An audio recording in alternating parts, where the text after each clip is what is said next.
I guess you can guess what my number one Smiz drum roll show to watch.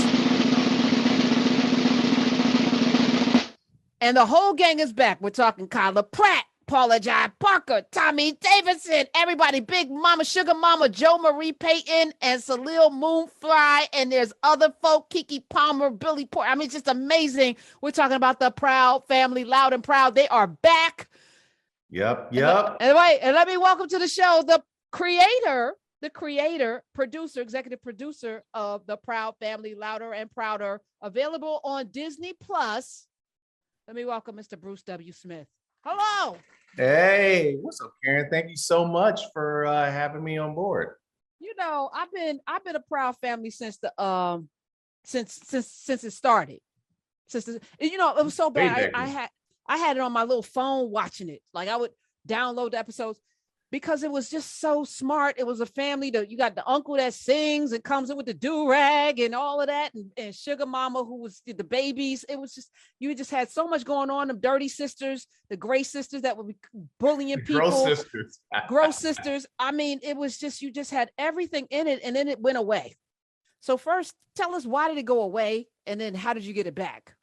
I know, right? All that blackness just coming in one time and disappearing the next, fell swoop. Well, when we did the show the first time around, we did it for the Disney Channel. And in Disney Channel tradition, what they would do is that they would, whatever show they did, be it, at the time, Even Stevens, Kim Possible, all those little, kid shows they did. What they did is they did 52 episodes and then kind of capped it off with a movie. They never canceled anything. They just, this was just their way they operated. And so Ralph Farquhar, who's also exec producer, we all knew that we had unfinished business, basically. So, ever since we fell off the airwaves at that point, now, mind you, also, we were also like on BET for a while and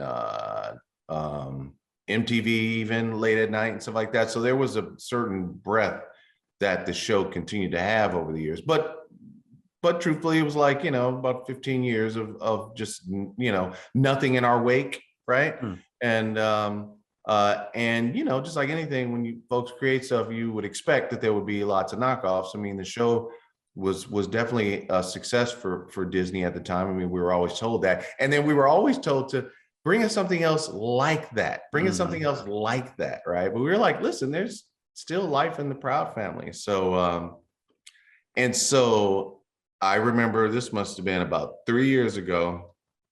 Ralph and I came to the studio. We were pitching something else that we had that was like the Proud family. And they loved that pitch. And they said, we've loved this. We want to do this. But also, how do you guys feel about revisiting the Proud family again? And we were like, well, we told you that this is something that we wasn't really done with. And so now, timing is everything in business. You guys know that. So it really is. I think this was probably the best time for it because of how the world has kind of evolved, how we've evolved as people and all the circumstances that have surrounded us for the past 15 years, how all those things evolve. So you put all those things kind of together. And I think this is the perfect timing for the show. Bruce W. Smith is here, and you can follow him at Bruce Almighty with a bunch of E's. Three E's on the back of the T. Bruce Almighty. Lamont King is here, comedian extraordinaire as well. Are you a Proud family, proud member of the Proud family, Lamont? I used to watch it here and there back in the day with little cousins and nieces and nephews and whatnot. But my question is, did I hear you correctly say there was a 15-year gap? About a 15-year gap in between. So I think the only thing that kind of followed us was maybe Boondocks. So I kind of don't count the Cleveland show. That's not really a black show. No, with that type of break though, how are you able to get people back? Because a lot of times artists they'll evolve creatively, and there are certain things that they they don't want to return to. How are you able to get them all back? It wasn't a problem for us. I mean, we got such a great time doing the show the first time around. It was like a party when we got together. Like our recording sessions were always amazing.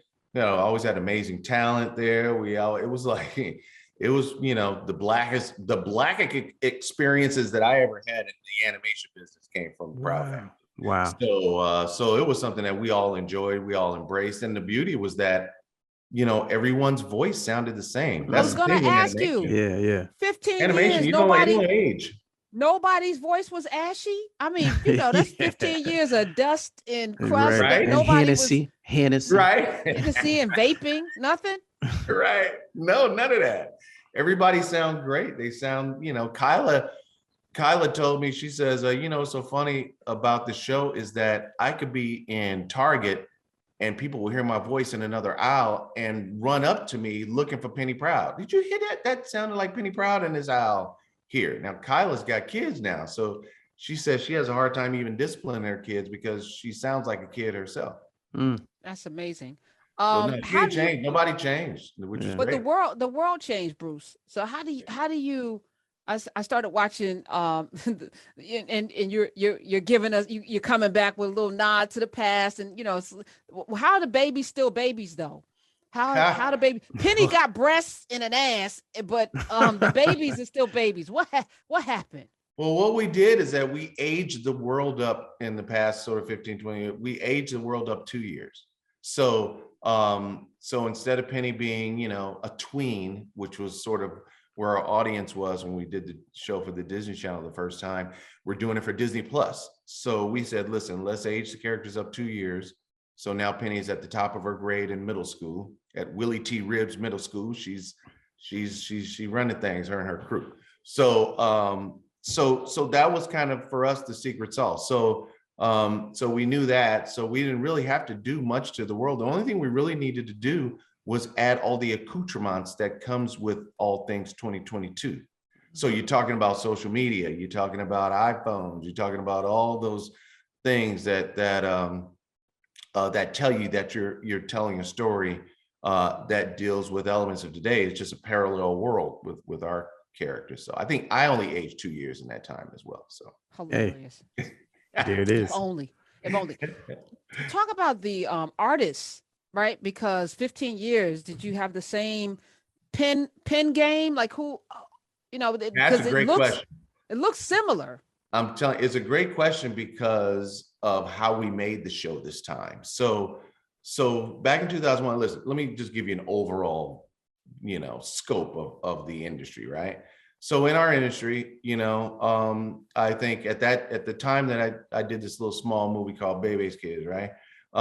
During that time, it was like maybe 3 to 5% African American. So then you got to dice that 3 to 5% up and figure out, okay, out of that 3 to 5%, who actually are artists that actually can, you know, that can be elevated to certain positions and really help inform and tell a story?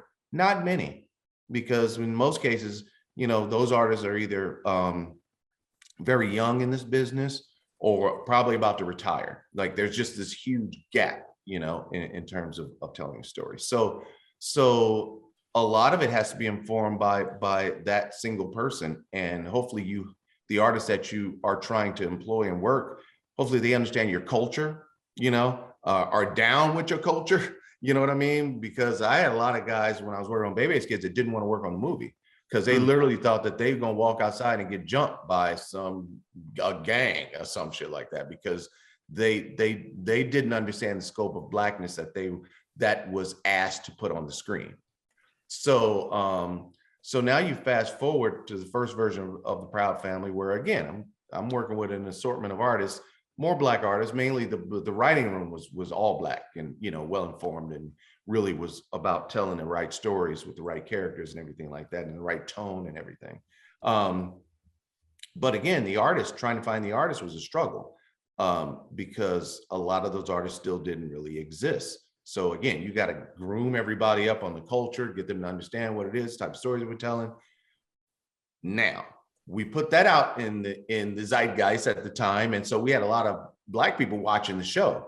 So you fast forward to 2019, 2020, when we're making the show, a lot of the artists that we hired were kids that were watching the show the first time around. So now from top to bottom, you know, we have people who are informed on the show, understand the show, and are Black. Like we've got 2 female Black, you know, directors. That's rare because they still don't exist. They don't exist, you know, in any other studio. And I got 2 of them. and both of them were fans of the show growing up. You know, my board artists, you know, were people of color. Storyboard artists were people who grew up on the show. You know, people I'm hiring through Twitter and Instagram and stuff like that, bringing artists on board, people of color, to really inform every process along the way. I mean, animation is film that's broken down frame by frame. So you got to have several disciplines to make this thing. So what you see before you is the group of people behind the scenes look like the group of people in front of the scene, front of the screen. So that's tough. That's a rarity, but we had to dig under all sorts of places to find that crew.